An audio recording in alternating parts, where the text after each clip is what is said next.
Welcome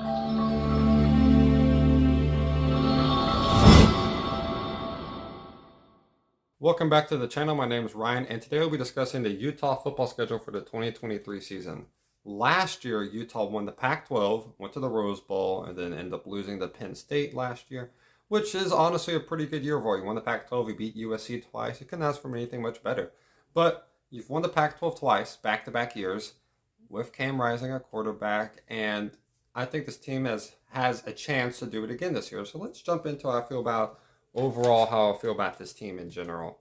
First of all, I think they are a very good physical team, and with physicality, you can usually beat a lot of different teams, including USC. That was the main one they were able to beat last year with physicality, and that showed out, especially in the Pac-12 game, because Pac-12 championship was when Caleb Williams got hurt. They just went to the run game and they threw the little check down passes for Utah. Threw those little check down passes, and they were able to get those blocks and just use their physicality just to overwhelm them, especially with their tight ends on those deep plays in the run game. The main way they showed out. But you also have some problems from last year is that the games that Utah lost were against very good mobile quarterbacks. The one against Florida last year, which we'll be talking about a little bit later on with Anthony Richardson.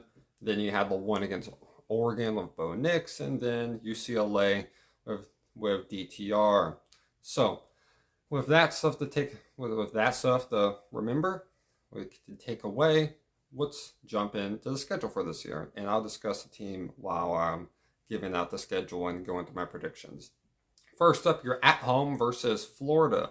Last year, very close game against Florida at the Swamp. You were ranked in the top 10, and then you lost against Anthony Richardson. Anthony Richardson just had a great game overall. Great run game that day. Not a great thrower. He was not a great thrower, but he was making big plays, highlight plays, and still Utah had a chance to win, and then they threw a pick in the end zone. So, yeah. So they definitely had a good chance, but to win, they didn't. But this year, Florida has a terrible quarterback named Graham Mertz coming down from Wisconsin. And there's only one good Wisconsin quarterback in my memory, and that was Russell Wilson. And he was great. But this ain't Russell Wilson. This is Graham Mertz. This is the worst he was one of the bottom quarterbacks in the Big Ten. And that's saying a lot because Iowa is in the Big Ten. So he's going down to Florida. He sucks. I think Utah's going to be able to take advantage. I think they're going to out physical Florida, even though Florida can run the ball probably very well. That's going to be the strong suit offensively is running the ball. I think Utah can match that defensively. I got Utah probably blowing out Florida in this one. I got Utah winning. Then after this game, you're going to Baylor, probably against Florida. Again, this could be a very physical game against Florida. You're going to Baylor. Baylor had a bad year last year, but I think they're able to bounce back from that. Excuse me. I think Baylor's going to be pretty good this year. Not great, but excuse me. I'm sorry. Probably around 8-4, 9-3 range. But Utah sometimes struggles on the road. They're very good at home, but sometimes struggle on the road. I think that will show this game. I have a feeling that this game can go anyway, but this is a big week for the Pac-12 because I'm pretty sure also Oregon is going to Texas Tech. So we kind of got the Pac-12 and the Big 12 going against each other. I got Baylor winning this one. It's going to be very close. It's going to be an upset, but I got Baylor beating Utah, so I got Utah dropping this one. It's just, I think Utah might struggle on this road, in the road game against Baylor. It's just a different environment. Like going to Florida was a different environment. It's not as crazy as Florida, but the Baylor can show out, especially their fans can show out too. Then you're at home against Weber State. You're going to beat Weber State. Then you're at home again versus UCLA. Again, without DTR, Dorian Thompson-Robinson, that's his full name. I think UCLA can be very good still, but I doubt it. I got Utah winning this one. Then you're at Oregon State. Oregon State lost a good amount of defensive production, and their defense was their main thing last year. I think their defense will still be pretty good, but not to the level they were last year because, well, they lost defensive production. That's what happens. Usually if you lose defensive production, you're not consistently a great school when it comes to football. You usually have a fall off year when it comes to that, or a little step back. So I think Utah will take advantage. I got Utah beating Oregon State.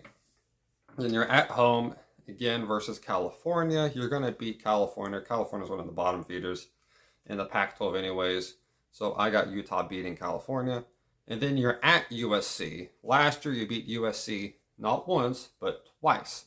And I bet that was very satisfying for a lot of Utah fans to be able to beat USC and shut up USC and take away all their playoff chances. But the thing about those two games was what one of them was at SoFi. I'm pretty sure one of them was it one at SoFi or the Raiders Stadium. One of those two. And then the other one was at Utah, and that one against at Utah was super close. And the one, the Pac-12 championship game, Caleb Williams did get hurt, so that limited his mobility, and they took advantage of that. This one is at USC. I think Caleb Williams will be healthy. I think Lincoln Riley will have a good offensive plan for this game. I got USC beating Utah, so I got Utah dropping this one. And then you're at home versus Oregon. Last year you had a pretty close one against Oregon. I think this one can go kind of any way. I think this can go with Oregon's favor. It can go to Utah's favor. But I've debated this one back and forth. I just really like Utah's home crowd. I think their home environment is one of the best in the country. I got Utah beating Oregon. Probably out-physicaling them too. But Oregon can play physical too. But I think Utah will do a little bit enough with that home environment. Will also help them with that. And then you're at home versus Arizona State. You're going to beat Arizona State. And then you're at Washington going against Michael Penix. And I've talked about before, Utah is not the best road team. So this might be a struggle for them. I think Michael Penix in this offense has some of the best weapons in the country. Their quarterback, Michael Penix, is in my top 5, pretty sure top 3 when it comes to my Heisman favorites. So I think he's great. His stats are phenomenal. He's a great player. And I think that will show out this game. It's kind of, the Pac-12 has a lot of great quarterbacks. And I think Michael Penix is one of them. So I got Washington winning this one. So I got Utah dropping this one. Then you're at Arizona. You're going to beat Arizona. And then you're at home to close out the year against Colorado, the Deion Sanders team. And I think Utah's going to win because this is just first year of everyone together. They're going to have some success, but not like a tremendous amount of success because, well, they've not had much years to gel together. This is their first year. And a lot of their other guys are off the team that they had from last year, which makes sense. They sucked last year. But I got Utah winning this one. So I got them going 9-3 on the year. And I think that's a very good year for I think that's a pretty good year for Utah. I see that they're going to the Big 12 pretty soon, including with a lot of other Pac-12 teams. So kind of the end of an era for the Pac-12, and it might be the whole end of their conference because it doesn't look like they have much anymore. I think you're probably going to get the San Diego States, the Boise States, maybe like Nevadas, the Wyomings. Just come over there. Just combine the Mountain West and the Pac-12 together. And just, I don't know what you call that, the Pac-West. I don't know. But yeah, I hope they do that. So there's not just left there anymore like the Big East. Hopefully they're just Big East themselves. But I got Utah going 9-3. And yeah, I think they could possibly make the Pac-12 championship game. But it's tough to win it 2 times in a row, let alone 3 times. So yeah, but again, hope you have a great day. Stay safe, y'all. Put down in the comments what you feel about this. Hit the like button if you like this video. We do all this type of stuff for college football. And yeah, hit the like, again, comment whatever you want. Hit the subscribe button if you like this stuff. We talk about college football almost every day. So yeah, I talk about sports every day in general. So yeah, hope you all have a great day. Stay safe, y'all. And God bless y'all.